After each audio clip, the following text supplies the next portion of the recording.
C'est des gens bons à mettre au mur. Et pan. C'est tout. De qui parlez-vous? Je parle de ces gens-là qui vous gouvernent, qui sont en train de vous conduire pour vous dîner comme à l'abattoir, comme nous conduit les bêtes. Voilà, ici. Bonjour, nous sommes en direct ici du 15e arrondissement devant le commissariat de police. Nous sommes avec Jérôme Rodriguez qui vient de sortir d'un contrôle de police, on peut le définir comme ça. D'une garde à vue. D'une garde à vue. Et qu'est-ce qui s'est passé ce matin? Ce matin, je suis arrivé sur les champs, il était 6h30 et j'ai croisé le regard du préfet, monsieur l'Allemand, qui doit être pas très copain avec lui et qui est très copain avec Castaner. Et 5 minutes après, je me prends un premier contrôle. À savoir que quand je me suis fait contrôler, j'étais tout seul. Quel contrôle? Contrôle de police, tout seul, contre une barrière, vraiment tout seul, sans aucun... Si, allez, tu vois, j'ai un signe distinctif là. Voilà, caché.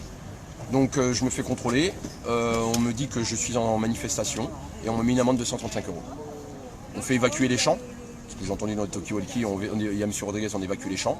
On s'est fait dégager par rue de Berry, et avec une amende de 135 € et l'interdiction de revenir sur les champs. Quand j'ai demandé pourquoi j'étais interdit de revenir sur les champs, on m'a dit que c'était la hiérarchie qui m'interdisait de revenir sur les champs. C'est-à-dire que c'est pas un arrêté préfectoral, nominatif ou pas.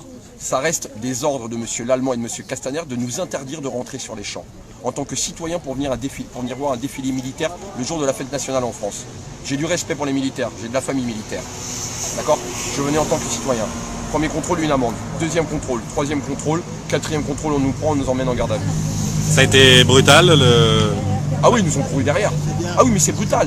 Même si c'est fait de la meilleure des manières, c'est fait par les mecs à moto là, qui passent leur temps à m'insulter sur les manifs. Tu vois, la milice privée de Macron, là, ce qu'on appelle les voltigeurs, ça reste brutal parce qu'on te court derrière comme si tu étais un criminel.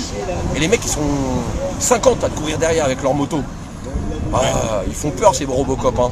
Les petits beaux gosses là, ils sont contents, ils ont arrêté Jérôme Rodriguez, ils ont leur kiff. Ils ont arrêté Maxime Nicole, ils ont leur kiff. C'est quoi ces gens-là? Mais quoi ces gens-là? Vous étiez coordonné avec d'autres gilets jaunes? Maxime, je l'ai croisé. Depuis 3 jours, depuis le début de la semaine, je dis à tout le monde que je vais venir sur les champs, que je vais venir tout seul. En tant que citoyen, je l'ai dit à d'autres journalistes aussi. D'accord? Et de toute façon, je vais là où je veux. On habite un pays qui s'appelle la France. Et on est libre de circuler en France. D'accord? Alors Castaner, l'Allemand, Macron, c'est quoi votre pays? C'est une démocratie, c'est pas une démocratie. Comment ça, j'ai pas le droit de circuler dans ce pays? Non, mais ces gens, excuse-moi, mais je suis obligé de m'énerver. Parce que quand t'entends tous ces connards à la télé qui nous critiquent, qui nous chient dessus, putain, j'ai perdu un œil. J'ai 23 copains qui ont perdu un œil. 8000 personnes en garde à vue, une morte, 10 autres morts. Est-ce qu'ils vous ont... Mais personne réalise qu'il y a un problème dans ce pays. Tu sais qu'hier, j'ai croisé un couple sur la manifestation. D'accord? 13 000 € par an d'impôts qu'ils payent. Ils sont gilets jaunes. Tu sais pourquoi ils sont gilets jaunes? Le lendemain de m'être fait crever un œil, ils se sont dit c'est pas possible ce qui se passe en France. Alors on va descendre dans la rue. Et c'est ce que je répète aujourd'hui. Qu'on soit pas d'accord avec les revendications du mieux vivre. Oh mon Dieu, revendication du diable. On veut juste mieux vivre. C'est pas une revendication de gilets jaunes. C'est une revendication d'être humain, du mieux vivre. Qu'on soit pas d'accord, ça me va. Qu'on critique, ça me va. Mais qu'on soit pas capable de critiquer aujourd'hui qu'on a un président qui tire sur son peuple, qui empêche son peuple de manifester, posez-vous les bonnes questions les Français, posez-vous les bonnes questions les journalistes, parce que c'est bientôt votre tour aussi. Qu'est-ce que vous pensez? Est-ce qu'on a fait des références à votre accident, à votre blessure, quand on vous a arrêté, Là au moment de l'arrestation? Non. Et ça vous est arrivé d'avoir des contacts avec des représentants du gouvernement après ce qui vous est arrivé? Que dalle, ils en ont rien à foutre. Ils en ont rien à foutre, ils pètent des yeux, c'est gratuit. Ils en ont rien à foutre, d'accord? Moi j'ai des policiers qui sont venus s'excuser, ils n'ont rien à voir. J'ai des gendarmes qui sont venus s'excuser, ils n'ont rien fait. D'accord? Je persiste si je signe. Je n'ai pas de haine envers la police. La police, un jour ou l'autre, on peut en avoir besoin, dans le bon comme dans le mauvais. D'accord? Mais je suis désolé. Il y a des foireux aujourd'hui à qui on donne des flingues, et il y a des gens très bien. Parce qu'il y a énormément de policiers qui me saluent, même quand je sors de la manif, ou même pendant la manif. Et il y en a d'autres, ceux à moto, qui veulent me crever le deuxième œil. Donc ces gens-là, il faut les écarter. Alors moi, je suis un hors-la-loi aujourd'hui. Parce que je suis osé venir sur les Champs-Élysées, je suis un hors-la-loi. Mais aujourd'hui, le hors-la-loi, c'est M. Castaner, qui a un dossier que la justice lui oblige à me redonner et que celui-ci s'y refuse. Il refuse une décision de justice. Ah mais ça inquiète personne. Hein. C'est-à-dire on a un gouvernement hors-la-loi qui dit merde à la justice, mais tout va bien dans ce pays. Tout va bien.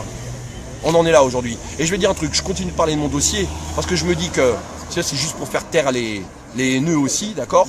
Parce que je les appelle les haineux, ceux qui t'insultent sur Internet, c'est que si mon dossier, j'arrive à l'avoir, ça pourrait permettre à tous mes copains aussi d'avoir la vérité.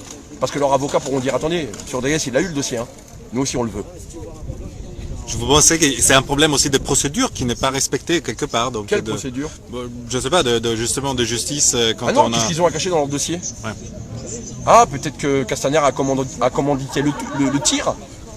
Peut-être que Castaner a demandé à ce qu'on me tire dessus. Vous avez des éléments en ce sens? Mais qu'il me donne le dossier s'il veut se D'accord. disculper. D'accord, ouais. Là, il y a un dossier qui dit quelque chose. Peut-être il y a culpabilité de l'un ou de l'autre, ou peut-être la disculpabilité de l'un ou de l'autre. Est-ce que D'accord. vous avez... Attention, je dis, peut-être que c'est Castaner qui a mandaté qu'on me tire dessus. Peut-être c'est le policier qui m'a tiré dessus qui a un grain dans sa tête et qu'il faudrait peut-être pas armer. Il y a beaucoup de peut-être. Mais le peut-être, on va l'enlever quand on aura accès à ce dossier. Mais vous Qu'est-ce dites, qui cache? la chose la plus simple serait de faire de la transparence. Exactement. Voilà. Pourquoi faire de la transparence? Pour écarter les mauvais policiers et laisser les bons faire du bon travail. Tout simplement. Pas dans un esprit de vengeance. Parce qu'aujourd'hui, il y a une création, on est en train de créer une génération d'anti-flics. D'accord? Demande pas à ma mère. Hein. Demande pas à ma fille. Hein. Et je vais pas les excuser. Hein. Là, parce que si ma mère elle pouvait attraper le flic, le prendre et taper Macron avec, elle le ferait. Et je la laisserais faire. Et vous avez des nouveautés sur ce qui se passe depuis ce matin, après sur les Champs-Élysées? Alors, je sors, apparemment. Vous êtes, j'ai pas eu le plaisir de voir Macron se faire huer sur les champs. Apparemment, ça a été assez formidable. Je sais pas si toi t'as vu. Et qu'est-ce que vous avez pensé il y a quelques jours quand il y a eu les manifestations après le match de l'Algérie un peu partout en France, pas seulement sur les Champs-Élysées? Bah, 2 poids 2 mesures. Ils gagnent. Ils vont sur les champs faire la fête. Très bien. Et moi, parce que je suis un gilet jaune, j'ai pas le droit d'aller sur les champs. Les touristes vont sur les champs. Moi, parce que je suis un gilet jaune, je vais pas sur les champs. Donc, Je suis quoi? Je suis un être humain à part? Je suis un apatride de la France aujourd'hui ou quoi? et Non, parce que si c'est ça, hein, et je te le dis aussi à ta caméra, je l'ai dit à d'autres, hein, je suis français. Hein. Donc tous les haineux qui me demandent de retourner dans mon pays, je suis français. d'ailleurs, aujourd'hui, il y avait plein de représentants d'autres pays européens et des forces armées d'autres pays européens. Des street médicaux allemands qui sont venus me saluer, de tous les pays. Et qu'est-ce que cette situation communique à l'étranger, à Bah, votre tu vois avis? ce qui s'est passé à Hong Kong, tu sais ce qui se passe en Bulgarie, en Allemagne il y en a quelques-uns, il y a eu une opération en Allemagne hier, j'ai eu un collègue au téléphone sur une frontière, où c'est même les policiers allemands qui ont dit aux Français mettez-vous de notre côté, vous allez être protégés.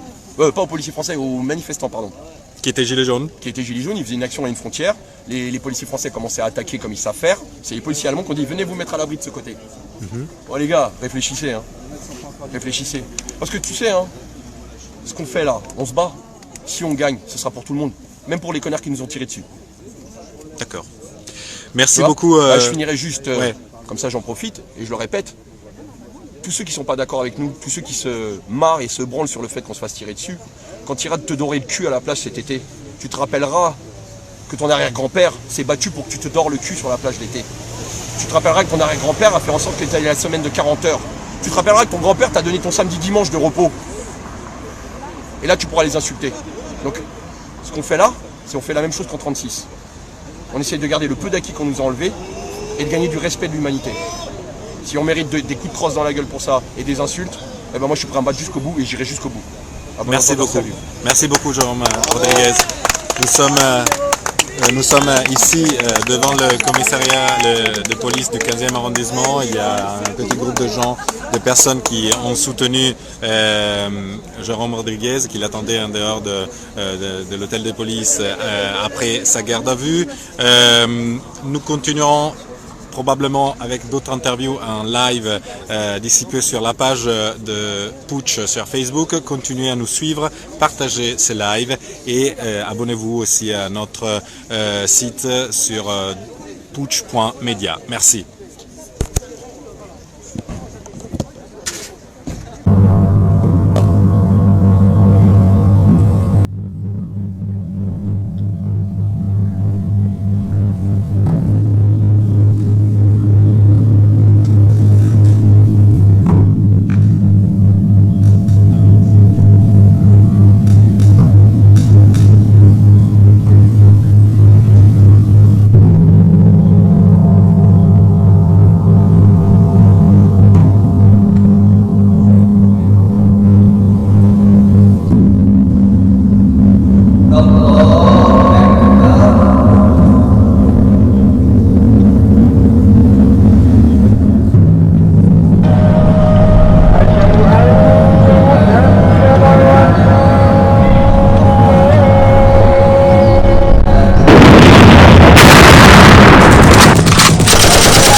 parce qu'il est beau